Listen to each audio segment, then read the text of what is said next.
तो जब तक भजन नहीं करोगे तब तक स्थायी ज्ञान नहीं प्राप्त होगा। जैसे जानकारी है कि ये गलत काम है, लेकिन हम अपने को रोक नहीं पाते। जानकारी है कि ये अच्छा काम है, पर हम कर नहीं पाते। हमारे अंदर अध्यात्म बल की कमी है। हमें जानकारी हो चुकी है सत्संग के द्वारा कि अवश्य में भोक्तव्यम कृतम कर्म शुभाशुभम। जीव को शुभ अशुभ कर्म को जो किए हैं उनका फल भोगना ही पड़ेगा, पर हमारे अंदर अध्यात्म बल नहीं है, इसलिए मुझसे स्वीकार नहीं कर पाते। अध्यात्म बल नहीं है, इसलिए उसे हम सह नहीं पाते। यदि अध्यात्म बल हो तो बड़े से बड़े दुख को भी मुस्कुराकर हम सह सकते हैं। सबको पता है कि शरीर नहीं हूं मैं, शरीर से कुछ अलग हूं, लेकिन शरीर में अगर एक चींटी काटेगी तो वैसे ही कष्ट होगा। तो सच्चा ज्ञान तब होता है जब भजन करे। नाम जितना जप करोगे उतने आप में आध्यात्म बल आएगा।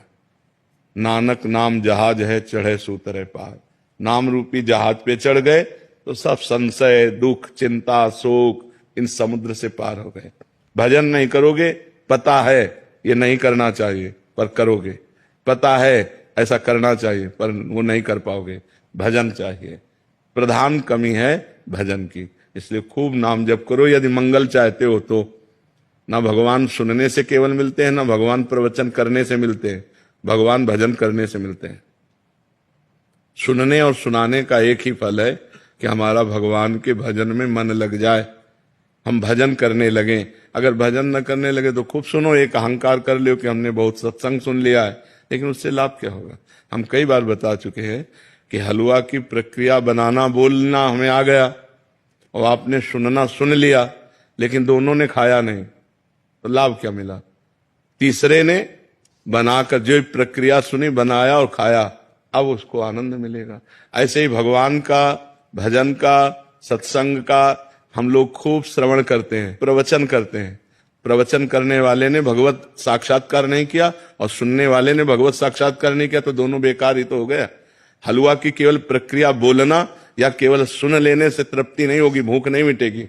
बनाओ फिर डट के खाओ, तब उससे तृप्ति होगी। तो ऐसे डट के भजन करो, हट के भजन करो, भोगों से पाप से हट के भजन करो और खूब जिद्दी स्वभाव रख के डट के भजन करो, अभी आनंद आ जाएगा।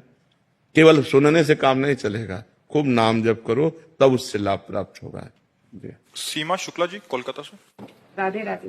राधे राधे महाराज जी। महाराज जी, आपका भी कर्मों के ऊपर ही है। कह रहे हैं कि हमने आपको एक प्रवचन में सुना था कि हर इंसान को अपने कर्मों का फल मिलता है। अगर माता पिता के कर्मों का फल उनके बच्चों को भी मिलता है, अच्छा हो या बुरा। नहीं, जीव को अपना कर्म भोगना होता है, संयोग बनता है, पूरा जाल बिछता है। तुम्हारे ये कर्म